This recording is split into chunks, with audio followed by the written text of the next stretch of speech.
Always focus on the most beneficial possibilities and make the most of your current circumstances.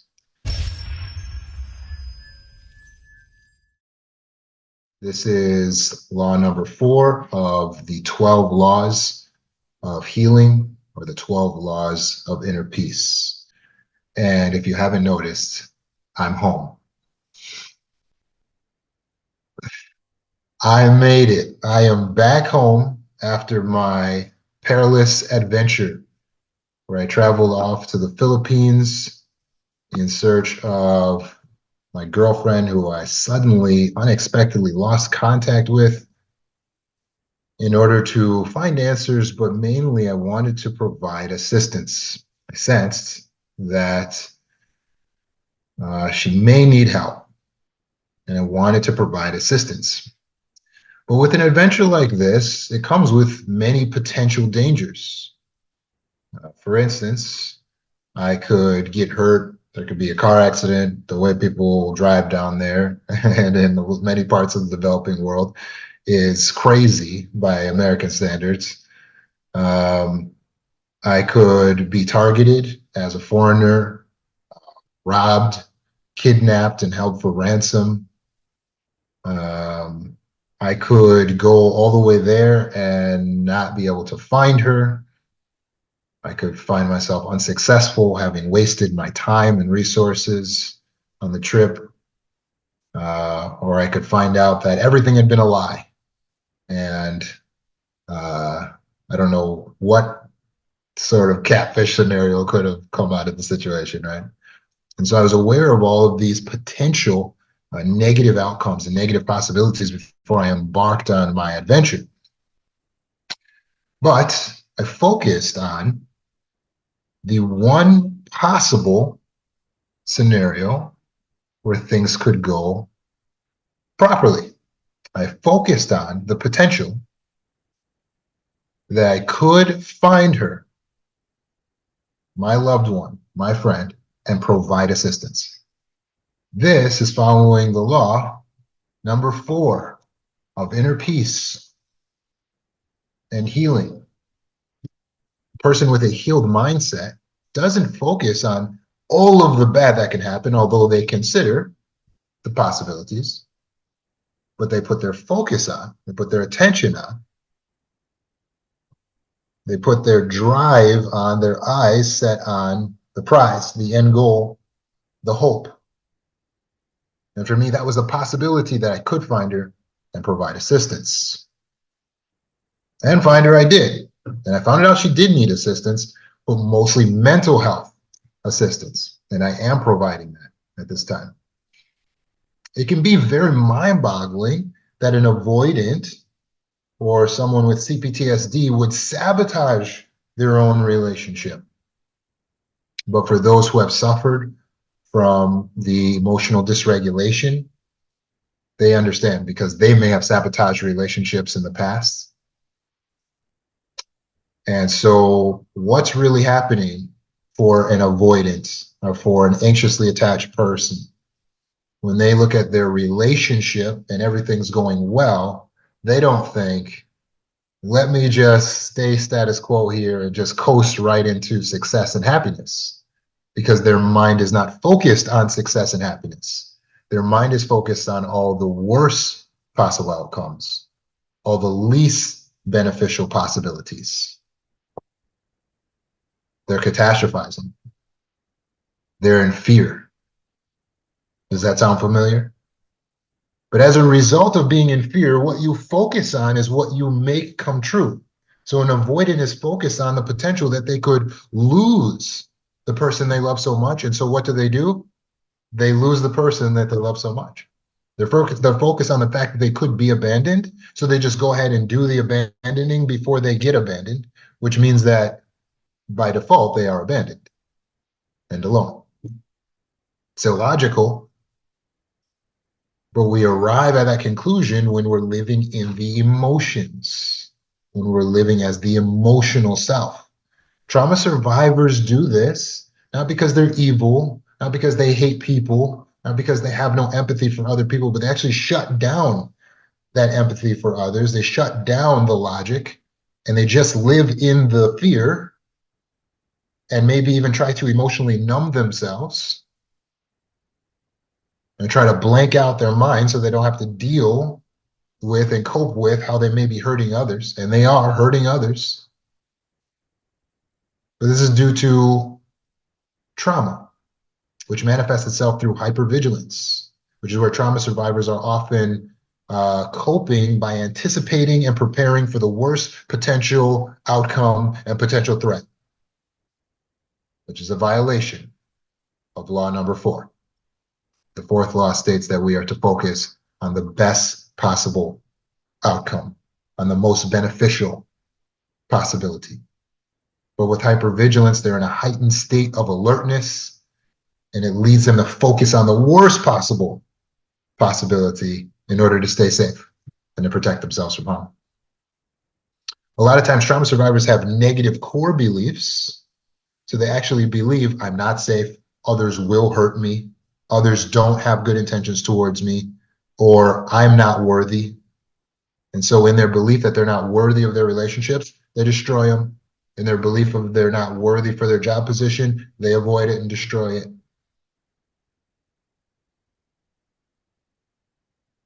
Trauma survivors have fear of re-victimization. If I couldn't get my mother to love me, how can I get anyone to love me? So they think since their mother was emotionally abusive, since their mother was emotionally neglectful, since their father abandoned them, they believe that this man, this husband, or this girlfriend is going to do the same thing. And so as they get close to the emotional intimacy which they crave, they self-destruct. Because although this is the thing they want the most in life, it's also the thing that scares them the most, because they lived in the juxtaposition of the person that they love the most also being the person that's hurting them the worst. So that's all they know about love. As a result, they have those negative core beliefs about their world and about themselves.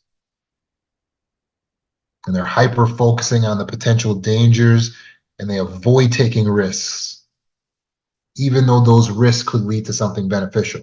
And by the way, everything that's beneficial is on the other side of a risk.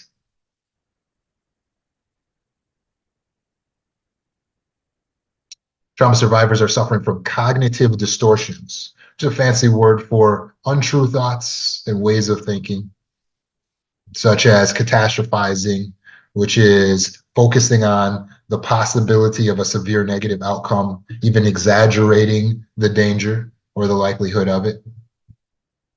So you get so focused on the fact that it could possibly happen that you focus on it, and you exaggerate how possible it really could be.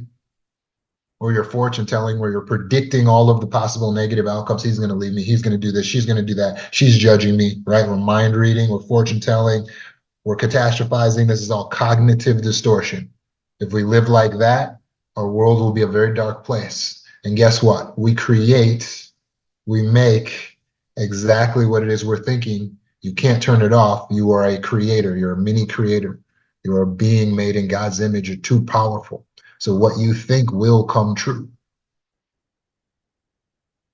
What you focus your mind on will be the end goal that you will actually reach. That's just life. That's how the universe is made, and that's how you're made as a powerful being. And so when we're in trauma, because we focus on trauma, we create more trauma for ourselves.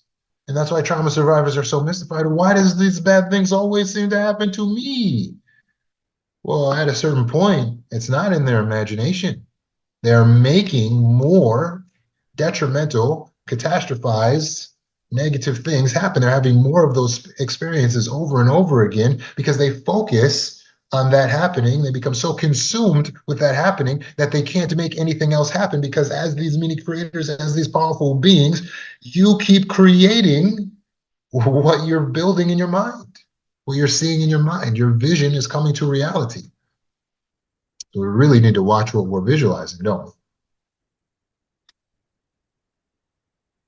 Also, trauma survivors are dealing with their emotional dysregulation, which means they feel like they can't control their feelings. So they got so much fear, so much anger, so much sadness, so much despair, so much uncertainty. that it causes them to go into any situation seeing it as a potential threat, seeing it as bad, seeing themselves as being out of control, and just having to do something to turn off the feelings, not understanding that they're powerful beings that can navigate the outside world. They can negotiate with their partners. They can set boundaries in their relationships. They can assert themselves. Not seeing that where they're in emotional dysregulation, they're powerless. It's how do I turn off this emotion? And they have to do something extreme. Fight, flight, freeze, fawn, every time because they're in emotional dysregulation. So it's essential that trauma survivors recognize how their past experiences are influencing their present actions and change it. Sever the past from your present and focus on your future. You can take your lessons from the past, but focus on your future, not anxiety-ridden catastrophizing. No. Your future is something that you build. You don't have total control over everything that happens, but you have the most control. You have the greatest influence over what your future will be, more than any other human. You have the greatest influence over what your future will be, more than any other human. So you must take control, sit in that driver's seat and say, no, I want the best for myself because it's my job to love myself and care for myself. That's my universal responsibility. So I want the best possible outcome for myself. And how do you get that? How do you get the best possible outcome for yourself? It's by focusing on the best possible scenario and making the most of your current circumstances. That's the fourth law of inner peace and healing.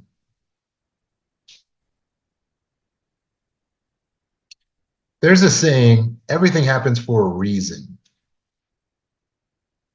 Everything happens for a reason. Have you ever heard that? Well, I'm sorry to inform you that is an untrue belief. Everything does not happen for a reason. That would imply, if we're just to get really technical about it, that there's someone up in the sky who's looking down on everything down here and he's looking at your life, and then he makes everything in your life happen for his own reason. But that wouldn't really make sense. It certainly doesn't line up with the idea of a loving God. And it certainly gets in the way of our free will, because that means that he's making everything that we do happen for a reason. But that doesn't, then you're just controlled. Then you don't have free will. Someone's controlling you. That wouldn't make sense. It also means that everything bad that's happening, there's some person, some manipulator, like a puppet master in the sky who made all that bad stuff happen to you. Everything does not happen for a reason. Some stuff is random. Some stuff should not have happened to you. When you were assaulted, when you were used or abused, you were victimized. It's not everything happens for a reason. That doesn't happen because somebody wants, some good person wanted that to happen to you. It happened because bad people made bad decisions and did bad things to you. And nothing could hurt a loving God more than seeing bad things happen to you. So we need to let go of this false belief that everything happens for a reason and understand where the true power is. That you actually have the ability to give reason, to give meaning to what has happened in your life. Does that make sense to you? It is up to us to give purpose to our situations in life. It is up to us to turn it into a reason, to make it meaningful. Does that make sense? So like, for instance, let's say your husband is abusive to you and then he leaves you, right? So did all that happen for a reason?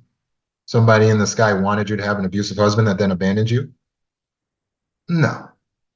But can you make it meaningful? Yes.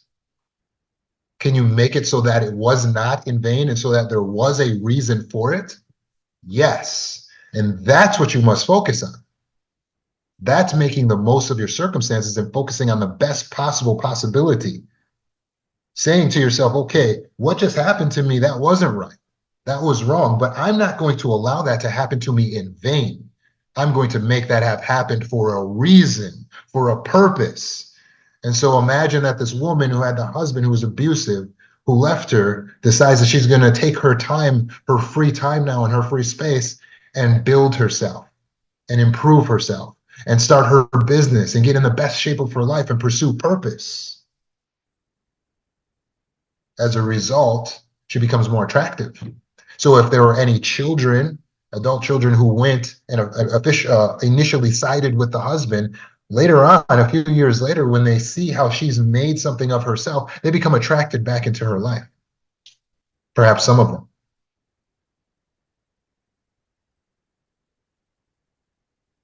And she becomes attractive to more friends and more opportunities and potentially even a healthy mate if possible. But what was important to her was to make it not for nothing. She made it so that what happened to her was not in vain. She gave reason to it. She gave meaning to it. That is what you must do. That is the power that is resting on you. You're not the passenger of your life. You're the driver. So don't ride along and say, oh, I'm sure wherever we're going, there will be a reason for it. Don't do that. Do not live your life that way. Get out of the passenger seat, get into the driver's seat, strap on the seatbelt, put the car in gear, and pick a destination and drive your car. Drive your life towards a destination. You take a man who gets a terminal illness. He's struck with a terminal illness. Everyone says, oh, well, I'm sure everything happens for a reason. What? Why did I get struck with a terminal illness? What's the reason for that? There isn't one. You can just decide to curl up into a ball and just die of your terminal illness. There wasn't a reason. But he can make it meaningful. He can make it not in vain by deciding that he's going to start a foundation or a group, a support group, and help other people who are going through the same situation. And then over the next 5 years, the support group grows to thousands and they start to raise awareness, which then raises funding for research for a cure for this illness. And then everyone says, wow, clearly you were chosen for a reason to have this illness, but they are incorrect. He chose to give it a reason. He chose to make it make sense. That is the power that you have. Make it so that your suffering was not in vain by becoming the driver, picking a destination, and driving your car, even if it's a jalopy, over the finish line to your destination. I was successful in my mission in the Philippines because I have a laser focus on the best possible outcome. I become a laser towards that. And so while everything was difficult, I missed my initial flight. And then I get there, and then I have to deal with the traffic and the people ripping me off and figuring out who I can trust and going there right away. How am I going to get a vehicle? How am I going to get a car? Right? All of the difficulty, all of the naysayers, all of the pressure. But I'm laser focused on the goal, the positive outcome, the best possible benefit that can come out of this scenario, that I can find my friend and provide assistance. That's the best possible outcome. So that is where the majority of the focus goes. I remember when I was a kid, there was some guy giving a presentation at an assembly in school, And he says to me, what struck me as the most obvious thing, he says, hey, when you're riding your bike, you want to, if you see a pothole, you don't want to focus on the pothole. You want to focus on the path around the pothole. And I'm sitting there like, duh. Like, who would focus on the pothole and ride their bike in the pothole? But he had to give the illustration. Clearly, someone would think like, oh, let me focus on the pothole, and they would fall into the pothole. I don't know if it was a bicycle safety presentation, but I just remember thinking, is this assembly over? Because this is too obvious. But when we are in emotional dysregulation, what would seem logical is not plainly obvious to us. So I tell you, when you are driving along the cliffs of life, you do not focus on the cliff on the side of the road. You focus on your destination that is ahead.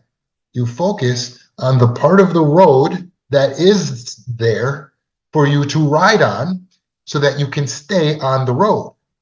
Because what's going to happen to you if you drive like this? Ooh, oh, that's a big road. That's a big cliff. Whoa, right? Because you're not paying attention. You're going to run into an obstacle up here. You're going to miss where you're supposed to veer, and you're going to fall off the cliff. And that's what happens to people who focus on all the worst possible outcomes, all the worst possible things that can happen. Everyone's judgment. They're focused on all the worst. And so all they can see is the worst, and all they have is the worst. I've seen so many people sabotage their relationships, not just with me, but with me, not just girlfriends. We're talking about actual regular friends. We're talking about ex-wife. We're talking about clients. They cut off the relationship with me. The best person they can have a relationship with, that's a human that they know of. And then how is that going to end for them? Not good. Not good. It's life or death out here. For many, could be suicide. For others, dying from an autoimmune disease. It's not a joke. It's the worst possible thing you can do is become so focused on the negative outcome that you can no longer drive on the road and stay on track to the best possible possibility. I knew how to do this because I had done it in my life before. I can't tell you all the stories, but just to give you an example, when my wife and I came out of the jungle of South America, after living there for 4 years, we were depleted financially. We had spent our entire life savings living there and supporting ourselves. I did not get picked up by any sponsorship deal. And so it was time to come home. Also, I was ready to stop living in a third world country and come back to civilization, exercise my right. And so I came back here. And we decided on Chicago. And so I arrived in the city of Chicago without barely a dime in my pocket. I had a couple $100 or something like that from working for my parents who lived in a city nearby. But I knew I couldn't work for them for long because I didn't have a really safe situation there. So I decided to start a business, and the business I came up with was something that looked trendy at the moment, which was mounting televisions. And so I watched YouTube videos and shadowed experts who were doing it. And then with no experience and no qualifications, I started advertising myself as a television mounter. And I got my first jobs, but I didn't even have a drill, which you need if you're going to mount a television. And so I would go to Home Depot and I would rent a drill, and then I would use it and then return the drill at the end of the day. And I was doing this for a number of weeks, supporting us, my wife and I, by going out and renting this drill and then mounting people's televisions and then returning this drill. Eventually my wife goes, Why don't you just buy a drill? Didn't even realize I had become successful enough that I could afford to purchase my own $100 drill. So I think that's all it costs, right? So so eventually I had worked my way from not being able to afford the tool I needed to do the job to being able to buy my own tool for the job. And then I continued moving forward and mounting these televisions and growing my business, right? Until I could actually afford to invest in the next business. And so then I invested in the health and beauty business. And then I worked that business until I put myself into a position where I could get funding to open a restaurant. So then I had three businesses: technology, health and beauty, restaurant. And then I used leverage the position when I was in the restaurant to get someone to give me free rent to open another restaurant. They gave me a few months free rent there. So at my peak, I have four businesses, three storefronts, and two of them were restaurants in the city of Chicago. And I was taking my wife traveling wherever she wanted to go because she was spoiled and just got whatever she wanted. Now, how in the world did I do that? I was focused on the best possible possibility. It wasn't that every idea I came up with succeeded. There were many failures. But a person who's focused on all the worst can't succeed. Like when I would have City of Chicago licensing come in and they would be like, "What's going on? We're checking your license." If the mindset is we're gonna fail, I'm gonna fail, I'm gonna get shut down, I'm gonna get shut down. When you get an adversity like that, they come in looking for your license, and then you go, "Oh no, I don't know if I have this paperwork, I don't know if I have the right paperwork," and then they issue you a citation. If your mindset is we're gonna fail, I'm gonna fail, we're gonna get shut down, are you gonna show up to the court date for that citation? No. You're gonna be like, I can't. It's too scary. They're probably gonna. This is not gonna work out, and then you don't show up for the court date because you're too scared, because you're in emotional dysregulation, because you're in hypervigilance. You can't handle the pressure, right? Because you're not in your logical mind, so you're weak. And then what's the judge gonna do? Did the person show up? No. Okay. Well, they're shut. The license revoked. Business license revoked. Oh, I got shut down. How did that happen? Why do the bad things always happen to me? Because you don't focus on the most positive possibility. You're violating the law of the universe. You're focused on the worst possible possibility, so that's what comes true. I thought I would fail, and so therefore I did. But in my case, in real life, I'm thinking, I will succeed, I will overcome, right? And I did get citations. And then what did I do? I showed up to the court date with my full suit on, walking in. They're like, oh, the other lawyers thought I was a lawyer. They're like trying to brief me on the situation. They're like, wait a second, you're not a lawyer? Like, no, I'm the defendant in this case.